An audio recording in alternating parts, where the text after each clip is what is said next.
Bharat Nepal border, সুদীর্ঘ border, 0 point. সম্প্রতি আমি ট্যুরে গেছিলাম দার্জিলিং, মিরিক। তার কিছু টুকরো টুকরো অভিজ্ঞতা, কিছু স্মৃতি আপনাদের সঙ্গে শেয়ার করছি। আমি যখন গাড়ি নিয়ে যাচ্ছি, আমার যে নেপালি ড্রাইভার ভদ্রলোক আছেন, উনি মানে জঙ্গলের মধ্যে ডান দিকটা দেখিয়ে বললেন, স্যার জানেন এই রাস্তাটা কিন্তু ইন্ডিয়াতে, ওদিকটা কিন্তু নেপাল। আমি তাই নাকি? বলছি স্যার তার মাঝখানে কিছুটা হচ্ছে 0 পয়েন্ট। তাই নাকি? তারপর মিরিক যাওয়ার পথে উনি ডান দিকে বেঁকে গেলেন, বললো স্যার আমি মানে এবারে হচ্ছে ভারত নেপাল বর্ডারে পৌঁছে গেছি, এটা হচ্ছে 0 পয়েন্ট। ওই সাইনবোর্ডটার তলার যে ডান দিকের ফটোটা দেখবেন 0 পয়েন্ট, কনকনে ঠান্ডা। এবং 0 পয়েন্টে একটা নেপালি মার্কেট, মানে দারুণ আর কি। নেপালি ভদ্রমহিলা বা ওরা ওদের হাতের কাজ বা এইসব নিয়ে বসেছেন আর কি। এই ওপরের ডান দিকের যে ফটোটা, আমি চাদর মুড়ি দিয়ে আছি কনকনে ঠান্ডায়। এখানে গেলাম, ওনাদের সঙ্গে বেশ ভালোই ওনাদের ব্যবহার, এবং ভারতের এবং নেপালের যে সৌহার্দ্যপূর্ণ পরিবেশ, এটা দেখে আমি খুব আপ্লুত হয়ে গেছি। এবং ওখানেরই এক নেপালি ম্যাডাম আর কি বললেন যে স্যার এই টুপিটা কিনুন, এটা খুব গরম দেবে, বহুত গরম হোগা স্যার। আমি বললাম ঠিক আছে, कोई बात नहीं, अब दे दीजिए। দাম বহুত কম, শুনলে আশ্চর্য হবেন। মাফলার আর টুপি আমি অনলি 150 রুপিস দিয়েছি।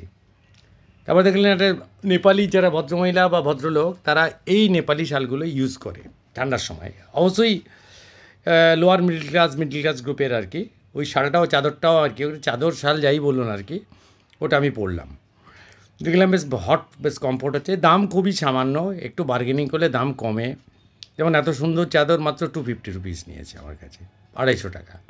তারপরে আরও অনেক সামগ্রী, ওদের হাত তৈরি জিনিসগুলো আছে, আমি দেখলাম এটা বিক্রি করছে। তো ন্যাচারালি ওদের সংসার চালাবার জন্য খুবই দরকার। আচ্ছা, এর মাঝখানে গল্প করতে করতে একটা গল্প আমার হঠাৎ মনে পড়লো, যে আমার ইনোভা ক্রিস্টার যে ড্রাইভার নেপালি ভদ্রলোক ছিলেন আর কি, বললেন স্যার একটা কথা বলবো।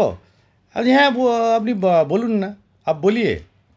বললো স্যার আপনি দেখছেন যে এই মোটা সোটা যে নেপালি কুকুরটা আছে না, এ কিন্তু দিনের বেলা কিন্তু এখানে চলে আসে, মানে ইন্ডিয়া, রাস্তাটা পেরিয়ে চলে এলো ইন্ডিয়া। এখানে সারাদিন ঘুরে পুরো খাবার খেয়ে রাত্রিবেলা আবার ওখানে গিয়ে ঘুমিয়ে পড়ে, আবার পরদিন ভোরে আসে। আমি বললাম বাহ, খুব সুন্দর ব্যাপার তো।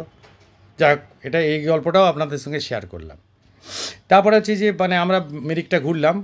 মিরিক ঘোরার পরে আমরা দেখুন এইখানটায় ইভিনিং পৌঁছে গেছি, ঘন পাইনের জঙ্গল। এখানে পাইনের জঙ্গলটা দার্জিলিংয়ের ফেরার পথে প্রচুর পাইনের জঙ্গল পাবেন, এবং এই সো বিউটিফুল এবং নাইস। এবং তার সঙ্গে এই শীতকালে দার্জিলিং, মানে সেটা একটা রোমাঞ্চকর অভিজ্ঞতা।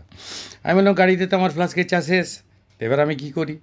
তো বললো স্যার কোনো চিন্তা নেই, আপনি বাঁদিকে তাকান। এই বাঁদিকে যেটা আমি চা খাচ্ছি, ওখানে দেখলাম একটা 0 পয়েন্ট, ওটা বলে ওদের নেপালটাই পড়ে গেছে, ওয়েলকাম নেপাল বলে লেখা আছে। অ্যাকচুয়ালি ওই পয়েন্টটা 0 পয়েন্ট আর কি। ওখানে আমার একটা নেপালি হোমস্টে, ওটা খুব নামকরা হোমস্টে আর কি।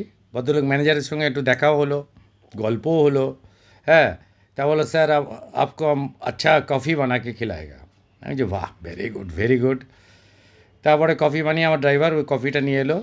আমি ঠিক জাস্ট 0 পয়েন্ট যেটা বলে ওখানে বসে কফিটা খাচ্ছি। দেখুন ওটা লিখেছি আর কি আমি, কফি অ্যাট নেপাল, নেপালি ওটা অ্যাকচুয়ালি। হ্যাঁ, কফি খেতে খেতে আমার খুব ভাল লাগলো। তা আমার মিসেস বললো না বাবা, আমি ওখানে নেপালে ঢুকছি না। কে? ও গাড়িতে ছিল, জাস্ট রাস্তা, মানে ঠিক 6 ফুট 7 ফুট 8 ফুট।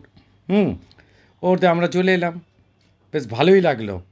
এদের আমি দেখেছি বেশ সৌহার্দ্যপূর্ণ পরিবেশ, খুব মিলেমিশে একাকার, কোনো অসুবিধে নেই, খুবই ভালো আমার এক্সপিরিয়েন্স।